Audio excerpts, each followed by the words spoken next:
fatigué devant l'écran. Jusqu'à 0 et il est éveillé. Le problème, c'est son attention qui est déjà captivée. Je répète encore ceci. Ce que le diable veut, ce n'est pas seulement ta chair ou ta présence dans ses affaires. Il veut simplement ton attention. S'il a déjà captivé ton attention, même si tu vas à l'église, tu reviendras tel que tu es. Alors tu dois te demander, est-ce que j'ai encore mon attention? Est-ce que j'avais encore le dessus, la capacité de la gérer? Tu peux rester assis, parler pendant 2 heures, 3 heures, 4 heures, 5 heures. Mais tu iras à l'église, 5 minutes sommeil. L'attention.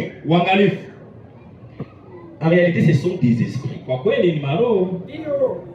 Mais le problème du diable est que lui, il essaie de te montrer que c'est la fatigue. Mais pourquoi tu n'es pas fatigué jusqu'à ce que tu arrives là-bas?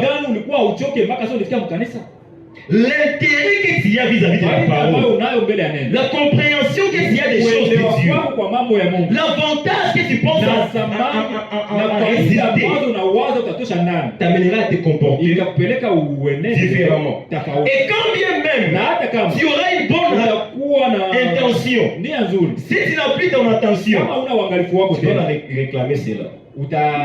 Il te faudrait réclamer cela. S'il faut gêner pour réavoir cela, il commence à gêner. S'il faut commencer à payer, Seigneur, je ne fais pas ça, je ne fais pas ça. Et vous allez remarquer que ça devient comme un fléau. Kama vile magonjwa ya kuambukia. Comme une fois j'ai parlé avec le pasteur Gauthier. Sasa nilikuwa nazungumza wakati mwana mchungaji. Il a prêché ce jour-là. Il prêchait puissamment. Kwa uwezo.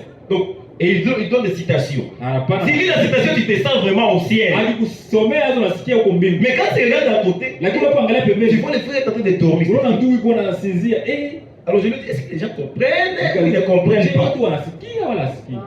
Comment quelqu'un peut dormir dans cette prédication? Et puis tu le vois, 1 jour, 2 jours, 3 jours, 4 jours, ça devient une habitude.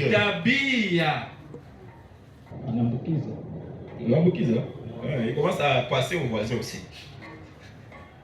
L'attention, il n'en a plus sur la parole de Dieu. Alors comment il va recevoir le Saint-Esprit? Alors que pour le Saint-Esprit, nous devons être comme Élisée. Qu'est-ce qu'Élisée on lui a dit? Si tu as la capacité de garder ton attention sur moi pendant que je suis en train de monter, tu l'auras.